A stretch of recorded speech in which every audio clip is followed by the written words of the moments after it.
Voici Louis-Philippe Brûlé. OK, alors évidemment, il est de retour avec nous pour une autre saison. D'après moi, on manquera pas de sujet dans les prochaines semaines. Allons maintenant retrouver le microbiologiste Patrick Filion, qui est également professeur au Cégep de l'Outaouais. Salut Patrick. Salut LP. D'abord, comment va le moral? As-tu passé un beau temps des fêtes malgré tout? Un temps des fêtes très, très tranquille. On est resté à la maison bien sagement. Mais bon, on a pu fêter entre nous, mais ça a été vraiment très tranquille. Ouais, un peu de sport quand même. Je sais que tu es un grand sportif, Patrick. Oui, ben beaucoup de plein air. Là. On se promène à prendre des marches avec les chiens, aller faire du patin. Il y a quelques sentiers intéressants là, pour faire du patin à l'extérieur dans la région. Donc, on a profité de ces belles installations-là pour prendre l'air. Good. Avant de tomber dans le vif de nos sujets, un mot sur le cégep. Les cours reprennent le 24, si je ne me trompe pas, donc dans 2 semaines. Dans l'Outaouais, c'est en présentiel, en virtuel, ou on ne le sait pas encore, Patrick? On n'a pas eu de directive claire. Donc, on est encore en attente, là, puis il commence à être temps. Là, c'est comme tu dis, dans 2 semaines. Donc, moi, je prépare mes cours comme si on allait être en présentiel. J'ai aussi des outils pour le virtuel, donc je vais être prêt aux 2 éventualités. Je vais pouvoir me revirer de bord très rapidement. Mais pour l'instant, il n'y a pas de directive claire pour savoir si c'est un ou l'autre. C'est quoi ton feeling, Patrick, avec la situation actuelle? Ouais, mon feeling, si je vais avec ma prédiction personnelle, et là, j'avertis les étudiants de ne pas prendre ça pour du cash, là, mais c'est qu'on va être à distance au moins 1 semaine ou 2. Donc, on va reporter peut-être le retour en présentiel là, de quelques semaines pour attendre justement qu'il y ait peut-être une baisse du nombre de cas pour, disons, rassurer tout le monde et éviter qu'il y ait des éclosions peut-être majeures au cégep, quoi qu'on a une bonne couverture vaccinale là, de la part de nos étudiants et de mes collègues. Oui. Mais on ne veut pas prendre de chance. On sait qu'au Omicron, parfois, la réponse vaccinale n'est pas parfaite. Donc, je crois, c'est mon feeling. J'ai l'impression qu'on va peut-être commencer en présentiel quelques semaines plus tard. J'espère que c'est juste 1 semaine ou 2. Il n'y aurait pas moyen de retarder le début des classes au lieu de faire 1 semaine ou 2 de virtuel, de dire on commence ça 1 semaine ou 2 plus tard, mais en présentiel? Les chances sont que si on commence plus tard en présentiel, on va peut-être juste couper la session parce que tout déplacer, là, je ne suis pas un expert, mais ça commence à embarquer dans les questions syndicales. Il ne faut pas finir la session plus tard que telle date si on veut respecter là, les nombres d'heures ou de semaines travaillées, en tout cas. Fait que ça serait possible, j'imagine, puis je pense qu'avec des gens plein de bonne volonté, on pourrait peut-être faire quelque chose là, qui pourrait nous le permettre, mais pour l'instant, là, je pense qu'on va commencer en virtuel, puis on va faire du présentiel peut-être un peu plus tard. Mais j'ai l'impression qu'on va retourner en présentiel pendant la session. J'espère qu'on va penser au bien-être des jeunes, à la santé mentale des jeunes. On pourra s'en reparler dans les prochaines semaines. Patrick, tes impressions générales sur Omicron. D'abord, es-tu surpris de l'ampleur de la vague actuelle? Surpris, oui et non. Donc, on avait vu là, avec ce qui se passe dans les autres pays que le nombre de cas là, pouvait exploser assez rapidement. On s'attendait, même avant Omicron, là, qu'à ce temps-ci de l'année, au Québec, avec notre climat, notre mode de vie, on ait une augmentation du nombre de cas. Mais là, dans ces proportions-là, là, à des coups de 10, 12, 15 000 cas par jour, c'est quand même assez spectaculaire. Puis là, on voit qu'on est rendu à plus de 2400, probablement plus de 2500 hospitalisations aussi. Oui. Donc, oui, je suis surpris. Je trouve ça décevant un petit peu parce que, on avait averti tout le monde qu'avec Omicron, il faudrait faire peut-être plus attention, puis les cas ont vraiment explosé. Donc, c'est ça. Est-ce qu'il y a eu des relâchements peut-être trop rapides? Beaucoup de propagation dans les écoles aussi. Donc, est-ce qu'on aurait dû peut-être fermer les classes plus tôt? Mais bon, ça, c'est facile de le dire avec du recul qu'on constate ce qui s'est produit. Mais, écoute, c'est quand même assez spectaculaire, cette hausse-là. Je vois que le niveau de confiance pour la suite des choses est très variable selon à quel spécialiste on parle. Tu te situes où là-dedans, toi, Patrick? J'ai souvent eu tendance à être un optimiste positif, puis je pense que je vais continuer dans ce sens-là. Encore une fois, si on regarde les chiffres ailleurs, souvent les vagues ont cassé assez rapidement. Donc, il y a une propagation rapide, une augmentation très, très nette du nombre de cas. Mais les chances sont que cette vague-là va peut-être briser plus vite, on l'espère. La vaccination est un outil intéressant. Plusieurs personnes, c'est sûr qu'au volume de personnes infectées, il y a plusieurs personnes qui vont à l'hôpital, mais il y a quand même moins de cas sévères. On traite mieux les cas.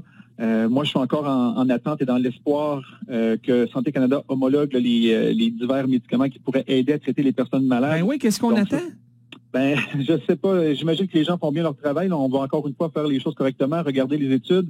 Mais si ces médicaments-là deviennent disponibles et ont un effet positif sur la guérison des gens, on va peut-être pouvoir remettre des gens sur pied plus rapidement, donc ils vont être moins longtemps à l'hôpital. Oui, ou pas à l'hôpital du tout, s'ils sont capables de se traiter eux-mêmes à la maison. Ils peuvent les prendre à la maison. On l'avait dit à l'époque, là, quand on parlait de ces médicaments-là, ça va être un game changer. On a hâte que ça arrive ici au Canada, là. Oui, on a très, très hâte. Là. Moi, c'est quelque chose que je surveille attentivement là, si dans les nouvelles quelque chose qui sort, parce que effectivement, ça va changer la situation. Ça va être peut-être rassurant aussi pour certaines personnes. Donc, parce qu'on sait qu'il y a des gens qui, pour qui les vaccins ne fonctionnent pas, qui sont immunodéprimés, qui prennent des médicaments qui empêchent l'action du vaccin. Donc, d'avoir une arme qui peut aider ces personnes-là va être sûrement bienvenue. Oui, je l'attends avec impatience, cette nouvelle-là, qu'un ou l'autre des médicaments, ou les deux, ne soient automologués, puis qu'on puisse les utiliser là, pour les patients qui sont gravement atteints. Parce qu'encore une fois, c'est pas un médicament qu'on peut prendre en prophylaxie, puis le prendre en prévision de ou pour se protéger. C'est vraiment le vaccin qui vous protège. Oui. C'est ça. Puis le médicament va vous aider si vous avez des symptômes graves. Si vous êtes asymptomatique ou des symptômes légers qui ressemblent à un rhume, ça ne sera pas le temps d'aller prendre des ressources comme celle-là pour une situation comme la vôtre. Mais si vous avez des situations un petit peu plus graves, puis le médecin vous les prescrit, là, ça va pouvoir vous aider. Pour les gens qui viennent de se brancher, on parle à Patrick Filion, microbiologiste et professeur au Cégep de l'Outaouais. Patrick, dans l'actualité aujourd'hui, il y a un professeur de l'Université de Chypre qui affirme avoir découvert un nouveau variant qu'il a baptisé le Deltacron, donc une combinaison de Delta et Omicron. Est-ce que ça semble crédible ou pas? Qu'est-ce que tu peux nous dire là-dessus? Pour l'instant, la communauté scientifique semble croire que ce serait peut-être de la contamination d'échantillons. Donc, on a des doutes. Ok, c'est pas impossible. Puis de toute façon, des variants, là, attendez-vous à ce qu'on se rende à Oméga d'ici les prochaines semaines ou années, je devrais dire, là, si on veut se donner un petit peu plus de temps. Donc là, ce super variant, le mélange de Delta et d'Omicron, écoute, je sais pas. Comme je te dis, c'est trop tôt. En même temps que toi, je le vois. Est-ce que les scientifiques qui regardent ça, qui regardent les données qui ont été recueillies par ce chercheur-là, semblent dire qu'il y a plus de chances que ce soit des contaminations, des échantillons qui ont été prélevés. Puis s'ils font la phylogénie des virus, parce qu'on peut essayer de voir d'où provient, par exemple, le variant X. Donc, ça semble pas très clair. Fait que pour l'instant, là, moi, je ne ferais pas paniquer les gens avec ça. Là. Je pense pas là, que ce soit une menace à moyen terme. Là. Donc, on va suivre la situation. Oui. Ça vaut quand même la peine de surveiller. Oui. Mais pour l'instant, là, je pense qu'il y a encore beaucoup trop d'inconnus pour se lancer dans l'annonce d'un nouveau variant. Là. Vaccination maintenant, avec une 3e dose que tu as reçue il y a quelques jours. Moi, je l'ai reçue hier. Quel est le niveau de protection contre le virus et contre de possibles complications? Peux-tu nous remettre à jour là-dessus, Patrick? Oui. Encore une fois, là, je vais le dire, je pense que je vais me répéter souvent, là, mais qu'on soit la 2e, 3e, 10e dose, ça n'empêche pas une infection. Donc, on peut avoir le virus en nous. Maintenant, si on est triplement vacciné, les chances, par exemple, d'avoir une infection qui va être grave, qui va me demander une hospitalisation, c'est de 10 à 15 fois moins. Donc, c'est quand même majeur comme différence. Donc, moi, oui, j'ai reçu ma 3e dose la semaine dernière. Puis, je veux dire, j'ai beaucoup moins peur de l'infection maintenant parce que je sais que ma réponse immunitaire, mon taux d'anticorps et tout va être assez élevé pour me protéger des conséquences graves. C'est ça qu'on veut avec la vaccination. Là. C'est pas un vaccin, c'est pas un bouclier là, qui empêche le virus de vous atteindre. C'est vraiment quelque chose qui va vous permettre de lutter une fois que le virus va entrer en vous. Donc, c'est vraiment une différence majeure, surtout avec la 3e dose, okay, parce qu'on sait qu'avec la 2e dose et Omicron, on a eu une perte d'efficacité là, quand même assez substantielle. Donc, la dose de rappel, oui, je sais qu'il y a des gens qui vont se dire... Qui n'est pas une dose complète, hein? Moi, hier, quand je suis allé, on m'a expliqué que c'était 0,25. Donc, c'est comme un quart de dose, la dose de rappel? Écoute, ça, tu m'en apprends une bonne. Moi, je n'y ai vu que du feu. Là. Je sais que j'ai reçu du Moderna, mais on ne m'a pas parlé de la moi, on m'a dit 0,25. Donc, c'est comme un quart de dose, si je comprends bien, c'est ça? Peut-être. Écoute, je me lancerai pas dans l'explication. Tu m'apprends quelque chose, donc c'est possible. Surprenant toutefois, mais c'est pas impossible. Il faudrait que je vérifie. OK. Pour les gens là, qui voulaient pas le vaccin, puis qui viennent de se décider, puis qui viennent de recevoir une première dose, est-ce qu'on est capable de chiffrer le pourcentage de protection pour ces gens-là? Comme on l'avait vu dans la première campagne de vaccination, quand on a commencé à donner les premiers vaccins, donc une première dose va stimuler le système immunitaire puis va protéger. Mais pour avoir une protection complète, ou du moins on parlait de 90% à l'époque, il fallait vraiment une deuxième dose. Maintenant, une première dose avec le variant Omicron qui circule, cette protection-là va être limitée, mais ça va quand même être mieux que rien. Okay, c'est comme porter sa ceinture de sécurité. Ça t'empêche pas d'avoir un accident, mais si tu as un accident, tu préfères avoir la ceinture. Donc, la première dose va vous donner une chance. Idéalement, d'avoir la deuxième dose dans un délai de, je crois que c'est 2 mois. 8 semaines, oui. On dit 8 semaines minimum. Pourquoi on est mieux d'attendre 8 semaines avant la troisième dose si on vient d'avoir la COVID, Patrick? Souvent, c'est que, dans le fond, quand tu viens d'avoir l'infection, on dit que ça équivaut peut-être à une dose de vaccin. Donc, ton système immunitaire a déjà été stimulé. Donc, ta troisième dose, dans le fond, si tu la reçois dans un délai très rapproché de ton infection, elle ne changera rien. C'est comme une dose qu'on va te donner dans le vide. Okay. C'est pas nécessairement qu'il y a un danger ou quoi que ce soit, là, parce que il y a plein de gens qui sont peut-être infectés, qui sont asymptomatiques, puis qui ont reçu leur troisième dose. Peut-être que moi, quand j'ai eu ma troisième dose la semaine dernière, peut-être que j'avais été infecté, puis j'étais asymptomatique. Donc, ça serait dur de dire, là, si tu as eu la COVID asymptomatique puis tu as eu ta troisième dose, ça va être dangereux. Non. Fait que c'est vraiment de ne pas, dans le fond, gaspiller ou perdre une dose que de la donner à quelqu'un qui vient d'avoir, on va dire, sa dose de rappel. Oui. Donc, mais il y a une dame qui m'a écrit, son gars, finalement, a décidé d'aller chercher sa première dose le 8 décembre. Puis probablement qu'il n'a pas écouté les recommandations de la santé publique, mais il est retourné pour sa deuxième le 19 décembre. Puis là, je ne sais pas si on a oublié de lui poser des questions, mais on l'a vacciné quand même. Par contre, son code QR ne fonctionne pas. On lui a envoyé un courriel, mais ça ne fonctionne pas parce qu'il y a eu deux doses trop rapidement. Donc, quand on reçoit 2 doses trop rapidement ou qu'on vient d'avoir la COVID et qu'on reçoit une dose de plus, c'est comme si la dose n'a pas l'effet escompté, Patrick? Non, c'est ça. Dans le cas de l'exemple que tu nous donnes, si on reçoit les 2 premières doses très rapprochées, dans le fond, le corps ou le système immunitaire n'a pas eu le temps de développer la réponse correctement une première fois, parce que l'idée de la vaccination ou des doses de rappel, dans le fond, c'est de restimuler la réponse immunitaire. Donc, une première fois, tu te fais vacciner, ton corps développe des cellules, donc tu as une certaine force et ça prend un certain temps avant que ça se développe, donc environ 2 à 3 semaines. Et quand tu reçois une dose, deuxième dose, là, ta réponse immunitaire va être plus forte et plus rapide. Donc, ta concentration d'anticorps au niveau sanguin va être grandement supérieure. Mais si tu reçois tes 2 doses très rapprochées, les cellules vont pas, produire plus d'anticorps plus rapidement. Elles n'ont pas eu le temps de développer leur mémoire immunitaire. Comprends. Donc on perd un petit peu, du temps et de l'efficacité. Alors, quand on attend, un délai un petit peu plus long, là, on va avoir vraiment l'effet escompté.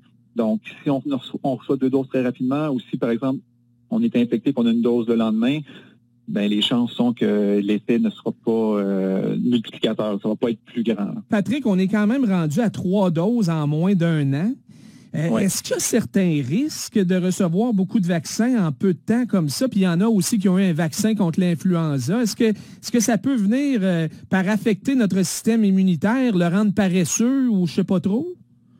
Paresseux, non. C'est même le contraire. Là. Ça va peut-être le surstimuler, l'activer. Écoute, quand on regarde les bébés, là, les jeunes enfants qui reçoivent plusieurs vaccins dans les premières 2-3 années, ces vaccins-là, comme tu disais, si on reçoit influenza ou pour la COVID, ça va cibler des structures différentes. Et ce qu'il faut comprendre dans notre vie, notre quotidien, là, on est infecté, colonisé par des dizaines de bactéries, virus, champignons différents tous les jours. Donc, notre corps réagit constamment à ces divers, on va dire, attaques-là, même si la plupart des micro-organismes ne sont pas nécessairement dangereux, mais on réagit quand même. Donc, les gens ne s'en rendent pas compte, mais à tous les jours, parce que l'on mange, que l'on touche, que l'on boit, on est infecté. Donc, notre corps est habitué à ce rythme-là. Donc, de recevoir des vaccins, c'est sûr qu'un vaccin, c'est comme une espèce de, une dose un petit peu plus intense. Okay? Si je mange quelques bactéries que mon corps lutte contre elles, c'est pas nécessairement la fin du monde. Tandis que quand je reçois un vaccin, là, souvent, les vaccins vont avoir un adjuvant qui va surstimuler la réponse immunitaire. Donc, là, c'est un effet un petit peu plus intense. Donc, c'est pour ça qu'on va être fatigué, avoir des maux de tête, avoir un petit peu de fièvre, parce que là, notre corps est vraiment en mode, OK, là, c'est une attaque là, sévère. Donc, on lutte rapidement, puis on a certains effets. Mais notre corps est habitué, dans le fond, c'est ça qu'on, depuis notre naissance, OK? Il est capable d'en prendre. Il est capable. Mais c'est quoi la différence avant de te laisser? Parce que avec les antibiotiques, là, souvent on nous dit qu'il ne faut pas en prendre trop, sinon ça peut devenir dangereux. C'est quoi la différence entre un vaccin et les antibiotiques? Oui, il y a une très, très, très, très grosse différence. Le vaccin lui-même est vraiment un outil pour stimuler le système immunitaire, pour apprendre au corps chez la personne à lutter contre le dit micro-organisme, bactéries, toxines, etc., virus. L'antibiotique, c'est une substance chimique qui va elle-même attaquer et tuer, par exemple, une bactérie. Tu as une pneumonie, un streptocoque, tu prends ton antibiotique, l'antibiotique va tuer la bactérie. Ce qui arrive, c'est que si les gens en prennent trop souvent, ou l'erreur qu'on voit, c'est que les gens vont commencer la prise de l'antibiotique, après 7 jours sur 10, ils se sentent mieux, vont arrêter de le prendre. Oui. Donc là, ce qui arrive, c'est que les bactéries les plus fortes, qui auraient peut-être été tuées lors des jours 8, 9, 10, sont maintenant les seules qui sont vivantes. Et là, elles vont prendre toute la place et elles vont être de plus en plus résistantes. Et là, on a un problème parce que les antibiotiques, écoute, ça nous aide, ça a sauvé des vies ça fait à peu près 80 ans là, qu'on a des antibiotiques. Ça sauve des vies, c'est important. Mais leur mauvaise utilisation ou leur surutilisation entraîne la résistance bactérienne aux antibiotiques. Et là, on a un gros problème parce qu'éventuellement, si ces bactéries-là deviennent trop résistantes aux antibiotiques que l'on possède, certaines infections peuvent ne plus être traitées. Donc là, on a un gros problème. Donc l'antibiotique, s'il est mal utilisé, va être très dangereux pour le développement de bactéries résistantes. Oui, ce qui n'est pas le cas pour le vaccin. Non, le vaccin, dans le fond, stimule ton système immunitaire, puis ton corps l'attaque lui-même. Donc, c'est pas une substance, on va dire, chimique, parce que quand on dit chimique, il faut faire attention, c'est quand même souvent des substances naturelles, les antibiotiques, comme la pénicilline, c'est fabriqué par une moisissure. Donc, nous, on fait juste, l'humain récupère cette substance-là et soit vous l'injecte ou vous le prenez sous forme de comprimé ou de sirop, là. Mais c'est vraiment une substance qui attaque la bactérie. Puis, encore une fois, prendre un antibiotique, par exemple, pour une infection virale, ça sert à rien parce que les virus ne sont pas affectés par l'antibiotique. Donc, si vous vous faites donner une prescription d'antibiotiques, que vous avez, une grippe, la COVID ou quoi que ce soit, ça donne rien contre le virus, mais en plus, vous détruisez votre flore bactérienne normale, ce qui va être encore plus néfaste pour vous rendre plus vulnérable contre d'autres infections. Donc, l'antibiotique, il faut vraiment le prendre quand on est sûr qu'on est vraiment infecté par une bactérie qui va pouvoir être éliminée par le dit antibiotique. Merci beaucoup pour les explications. Désolé, j'ai abusé de ton temps un petit peu, Patrick. Et on reprend ça, évidemment, lundi prochain. Ça marche, avec plaisir. Bonne rentrée. Patrick Filion, microbiologiste et professeur au Cégep de l'Outaouais.